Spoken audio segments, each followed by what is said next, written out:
ಧರ್ಮಸ್ಥಳ ತಲೆಗುಡೆ ಪ್ರಕರಣದಲ್ಲಿ ಸೌಜನ್ಯ ಅವ್ರ ಮಾವ ವಿಠ್ಠಲಗೌಡ ಮತ್ತೆ ಬಂದು ಅದ್ರ ಬಗ್ಗೆ ನಾನು ಏನು ಹೇಳಕ್ಕೆ ಎಸ್ ಐ ಟಿ ಇದೆ ತನಿಖೆ ಮುಕ್ತವಾಗಿ ಮಾಡಲಿ. ಅಲ್ಲ ಸರ್, ಅದಾಗಿದೆ, ಮತ್ತೆ ಬೇರೆ ತೋರಿಸ್ತೀವಿ ಅಂತ ಮುಂದಾಗ್ತಿದ್ದಾರೆ.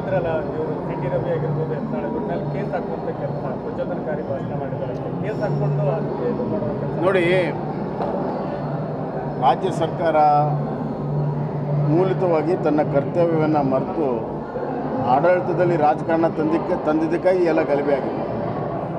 ತಮ್ಮ ಓಲೈಕೆಯ ನೀತಿಯನ್ನು ಬದಲಾವಣೆ ಮಾಡಬೇಕು. ಈ ಥರದ ಘಟನೆಗಳಾಗಬಾರ್ದು, ಈ ಥರ ಹೇಳಿಕೆಗಳು ಬರಬಾರ್ದು. ಅಂದರೆ ತಮ್ಮ ಆಡಳಿತದ ನೀತಿಯನ್ನು ಓಲೈಕೆಯ ನೀತಿಯನ್ನು ಮೊದಲು ಬದಲಾವಣೆ ಮಾಡಬೇಕು.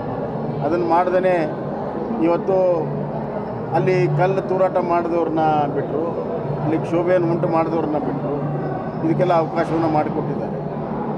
ಈಗ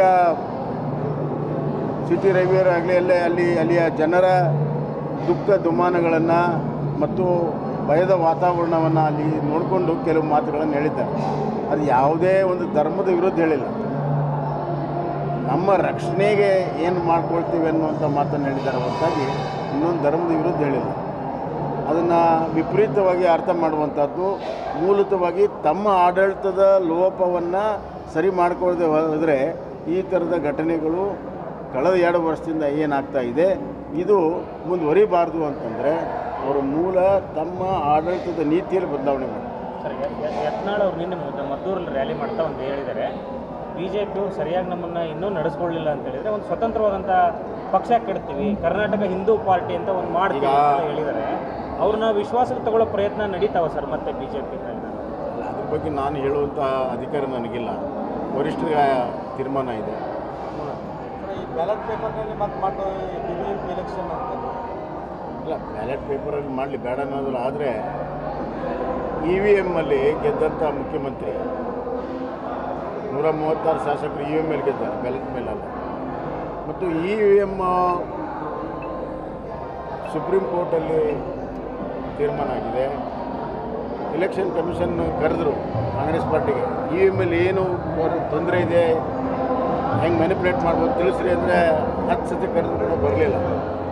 ಸುಪ್ರೀಂ ಕೋರ್ಟ್ ಆದೇಶವನ್ನು ಕೂಡ ಮಾಡಿದೆ. ಬೇರೆ ದೇಶದಲ್ಲಿ ಬ್ಯಾಲೆಟ್ ಪೇಪರ್ ಇದೆ ಅಂತ. ಇವತ್ತು ಭಾರತ ಹಲವಾರು ಕ್ಷೇತ್ರಗಳಲ್ಲಿ ಬೇರೆ ದೇಶಕ್ಕಿಂತ ಭಾಳ ಮುಂದೋಗಿದೆ.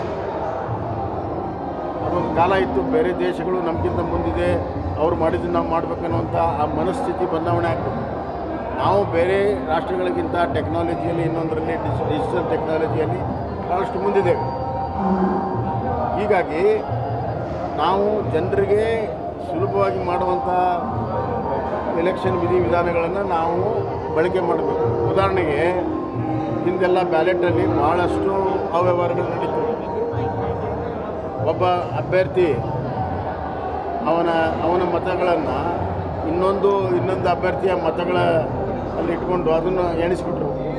ನಾನು ಹೇಳೋದು ಅರ್ಥ ಆಯಿತು. ಈ 3 ಜನ ಇರ್ತಾರೆ, ಒಬ್ಬನು ಕಡಿಮೆ ಬಿದ್ದಿರ್ತೈತೆ. ಆ ಕಡಿಮೆ ಬಿದ್ದ ಮತವನ್ನು ಯಾವನು ಸೋಲ್ತಿರ್ತಾನೆ ಅವನ ಮತಗಳ ಜೊತೆಗೆ ಜೋಡಿಸಿ ಎಣಿಕೆ ಮಾಡಿದ ಉದಾಹರಣೆಗಳು ಬೇಕಾದಷ್ಟಿದೆ.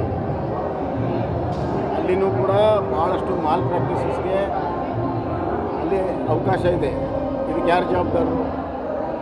ಅದಕ್ಕೆ ಎಲ್ಲ ಪ್ರಶ್ನೆಗಳಿದ್ದಾವೆ. ಎಲ್ಲವನ್ನೂ ಕೂಡ ಸಮಗ್ರವಾಗಿ ಚರ್ಚೆ ಮಾಡಬೇಕು. ಮತ್ತು ಇಲೆಕ್ಷನ್ ಮಾಡುವಾಗ, ಸಾರ್ವತ್ರಿಕ ಇಲೆಕ್ಷನ್ ಮಾಡುವಾಗ ಎಲ್ಲ ರಾಜಕೀಯ ಪಕ್ಷಗಳನ್ನು ಕರೆದು ಚರ್ಚೆ ಮಾಡಬೇಕು.